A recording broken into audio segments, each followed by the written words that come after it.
Master told his loyal slave to ask for anything. He asked for one night with his daughter, in the summer of 1842, beneath a sky heavy with heat and unspoken rules. A southern plantation stood still as one sentence changed many lives. The master, proud and certain of his power, turned to the man who had served him without question for 20 years and said, "Ask for anything. Tonight, your loyalty will be rewarded." What the master expected was land, or freedom papers, or gold. What the loyal enslaved man asked for instead would echo through the house, shatter a family's silence, and awaken a love no one was prepared to face. If you enjoy powerful historical stories filled with emotion, secrets, and unforgettable twists, subscribe to the channel, like this story, and stay with us until the end. In 1842, the Harrowfield plantation lay just beyond the Georgia Pine line, wide and orderly, its white columns gleaming like a promise that belonged to only a few. The land was ruled by Edmund Harrowfield, a man who believed order was the same as justice. Among those who kept that order was Caleb Moore, a strong, quiet enslaved man of 26. Caleb had been raised on the land, trusted with keys, horses, and silence. He was known for obedience, but those who watched closely saw something else in him: thoughtfulness, restraint, and a dignity that could not be owned. Watching him more closely than anyone was Thomas Hale, the overseer's son, who had grown up beside Caleb in the fields before learning what society demanded they become. Their friendship survived only in glances now. Inside the big house lived Eleanor Harrowfield, the master's wife, observant, restless, and sharper than her husband ever realized. She noticed how Caleb listened, how he looked away, how pain could live quietly in a man's posture. And then there was Clara Harrowfield, Edmund's daughter, 21 years old, educated, composed, and suffocating beneath expectations she never agreed to. She and Caleb had spoken only in passing, yet something unspoken lingered, not passion, but recognition. Two people aware of the walls closing in.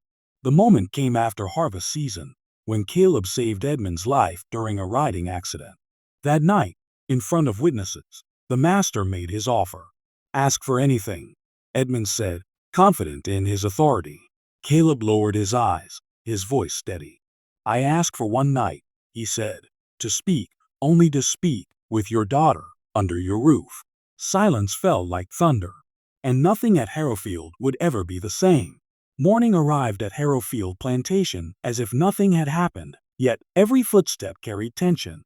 The fields stirred awake, but the big house remained hushed, its windows dark with unasked questions. News of Caleb's request had traveled without words. Glances lingered longer. Conversations stopped when he passed. Edmund Harrowfield had not answered him that night. Pride had frozen the master's tongue, not anger. He had dismissed the gathering, claiming fatigue, but his authority had cracked in front of witnesses. A reward freely offered had been met with a request no rulebook addressed. Eleanor Harrowfield watched her husband pace their bedroom at dawn. She said nothing at first, letting the silence work on him. Finally, she spoke carefully. "You gave your word," she said. Edmund stopped. "I did not expect that." "No," Eleanor replied, "but you raised your daughter to speak with intelligence. Why deny her the same respect?"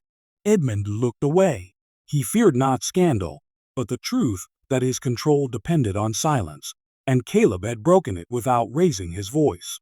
Down by the stables, Thomas Hale found Caleb tightening a saddle strap. The overseer's son hesitated, then spoke quietly. "You didn't ask for freedom," Thomas said. Caleb nodded. "Freedom asked for can be taken back." Thomas swallowed. "You'll be watched now." "I have always been watched," Caleb replied calmly. "Only now, they're listening too." Meanwhile, Clara Harrowfield stood at her bedroom window, staring out at the oak tree near the slave quarters. Her father had summoned her the night before, his words clipped and cautious. "He wishes to speak with you. One evening. Under this roof." Clara had said nothing at first. Then, softly, "Why does that frighten you?" Edmund had no answer. Clara was not naive. She understood the danger, not only for Caleb, but for herself. Yet she also understood something deeper.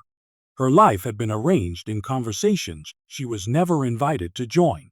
This was the first time someone had asked to speak with her honestly. Eleanor entered her daughter's room later that day. She brushed Clara's hair, as she had when she was a child. "You may refuse," Eleanor said. "And if I don't?" Clara asked. "Then choose your words wisely. Words can be more powerful than actions."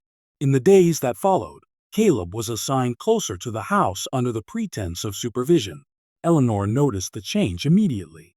She saw how he avoided Clara's path, how discipline tightened around him like a noose made of politeness. At night, Eleanor applied black salve to her hands, an old remedy she had learned from the women who raised her. As she worked, she thought of the invisible lines drawn across her life, and how courage sometimes appeared disguised as quiet men who asked to speak. Edmund finally declared his decision 3 evenings later. "1 hour," he said. "Doors open, lights lit, my wife present." Caleb bowed his head. "That is enough." The night chosen was heavy with summer heat. Cicadas sang relentlessly, as if aware something irreversible approached.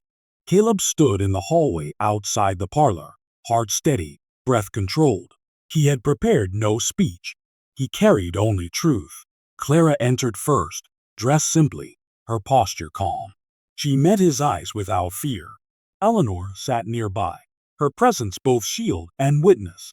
When Edmund nodded sharply, the door remained open, but the moment belonged to those inside. Caleb spoke first, voice low, but unwavering. "I did not ask for this to cross a line," he said. "I asked because silence has shaped my life. Tonight, I wish to speak without it." Clara listened, and for the first time in her life, no one told her what she was allowed to hear. Outside the room, the plantation held its breath, because words, once spoken, could never be returned. The parlor lamps burned low, casting long shadows across the walls as Caleb spoke. His hands remained folded, his posture respectful, yet every word carried the weight of a life lived carefully. "I was raised to listen," he said, "to observe the world without entering it. Tonight, I ask only to be seen as a man who thinks, remembers, and hopes." Clara did not interrupt. She noticed how measured his voice was, how every sentence seemed chosen to avoid danger. That restraint struck her more deeply than boldness ever could. "You saved my father's life," she said softly. "I did," Caleb replied, "but I did not ask for reward because of that. I asked because loyalty without voice becomes another kind of chain." Eleanor shifted slightly in her chair, her eyes fixed on her husband. Edmund stood near the doorway, arms crossed, his presence heavy. He had intended this meeting to restore his authority. Instead, it felt like standing at the edge of a confession he could not control. Caleb continued, his gaze steady, but never demanding. "I know what I cannot ask for," he said. "I know the limits placed on me." This night was not about crossing them. It was about understanding whether they are as unchangeable as we're told. Clara felt something steady awaken in her chest. Not rebellion, but clarity. She had been taught that power spoke loudly. Yet here was a man who carried power quietly, through truth. "And if they are not?" she asked. Before Caleb could answer, Edmund stepped forward. "That is enough," the master said sharply. Silence snapped tight. Eleanor rose slowly to her feet. "No," she said, her voice calm but unyielding. "You promised him one night, not half of one." Edmund turned toward her in disbelief. "You would challenge me in my own house?" "I would remind you of your word," Eleanor replied, "because if your authority depends on breaking it, then it is already weaker than you believe." The room trembled with unspoken consequences. Outside, thunder rolled faintly in the distance. Caleb stood. "I never intended to cause division," he said. "If my presence offends—" "It does not," Clara said firmly, surprising even herself. Edmund stared at his daughter, truly seeing her for the first time that night, not as property of lineage, but as a woman choosing her voice. "You may speak," Edmund said at last, his jaw tight. "Finish." Caleb took a breath. "I asked for this night because I believe understanding is the first step toward change. I wanted you to know that obedience does not erase thought. That silence does not mean acceptance. Clara nodded. And I wanted to know, she added, whether courage could exist without permission. At that moment, hurried footsteps echoed in the hall. Thomas Hale burst into the doorway, his face pale. There are men at the gate, he said. Neighbors. They heard rumors. They're asking questions. Edmund's face hardened. This was the danger he had feared, not love, but disruption. He turned to Caleb, anger rising. You see? He said. This is what comes of letting ideas wander. Caleb met his gaze without flinching. Ideas do not wander, sir. They wait. Eleanor stepped between them. If those men see fear in this house, they will feed on it. Edmund hesitated. Outside, voices grew louder. Clara moved closer to Caleb, not touching him, but standing beside him in quiet solidarity. Let them ask, she said. We have done nothing wrong. For a moment, Edmund considered ordering Caleb away, punishing him to reassert control. But the eyes watching him now were not only his neighbors. They were his wife's, his daughters, his own consciences. He raised his hand. I will speak to them. As he left the room, the storm broke outside, rain striking the windows hard and sudden. Caleb exhaled slowly. Eleanor placed a hand over her heart. This night will be remembered, she said quietly.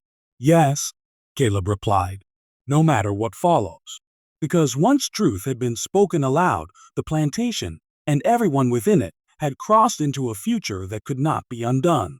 The rain continued through the night, washing dust from the windows and leaving the plantation soaked in uneasy quiet.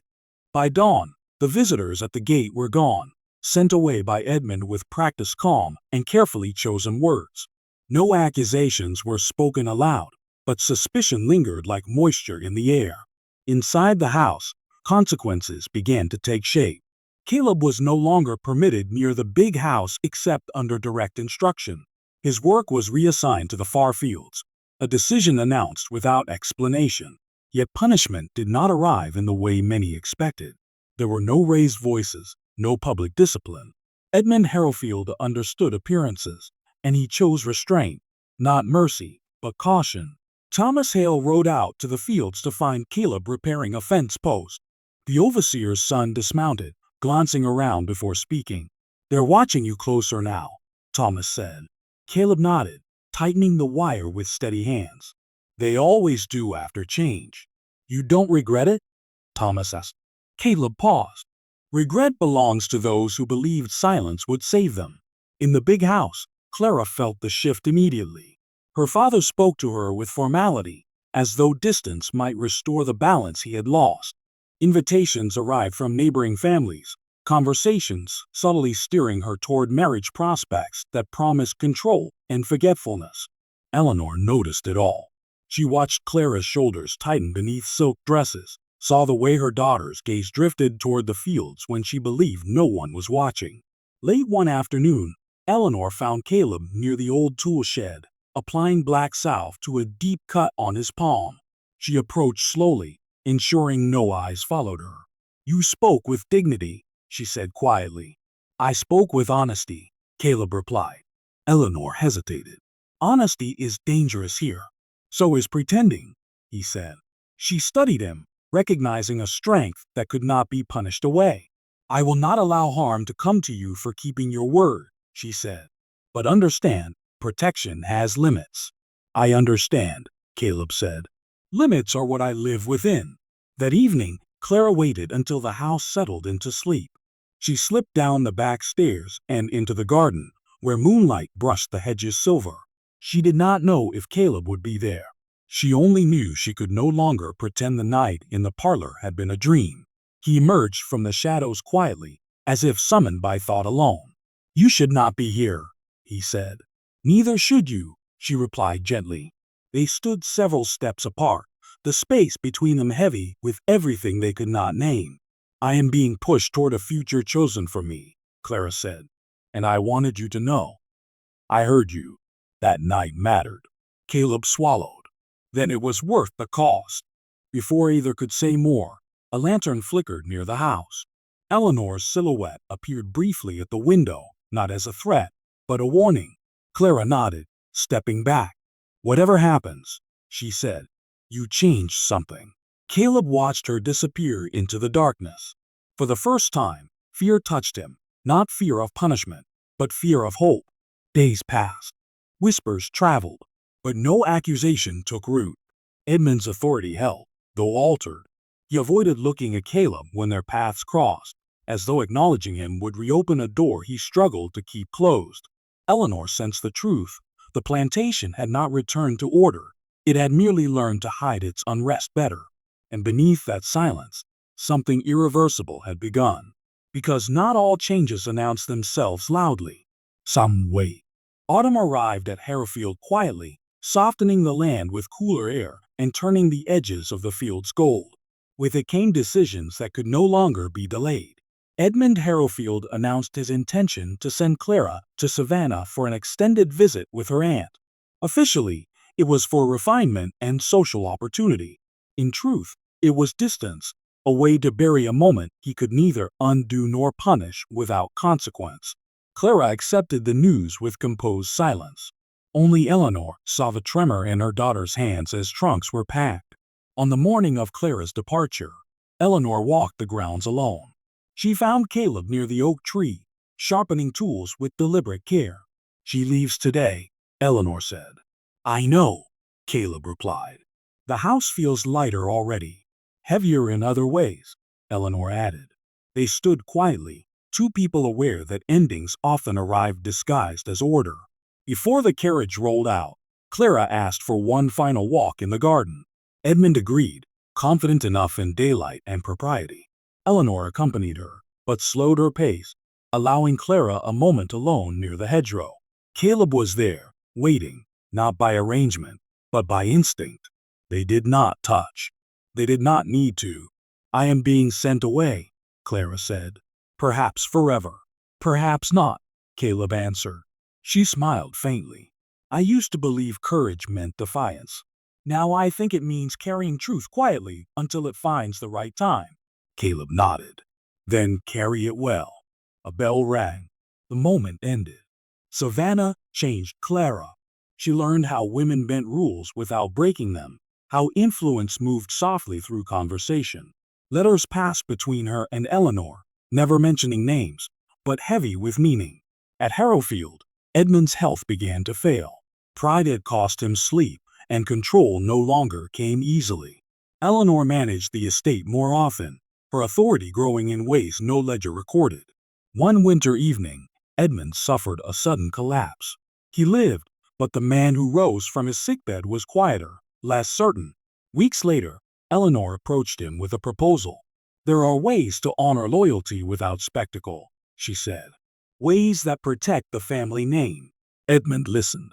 By spring, papers were signed, not freedom papers, but something close.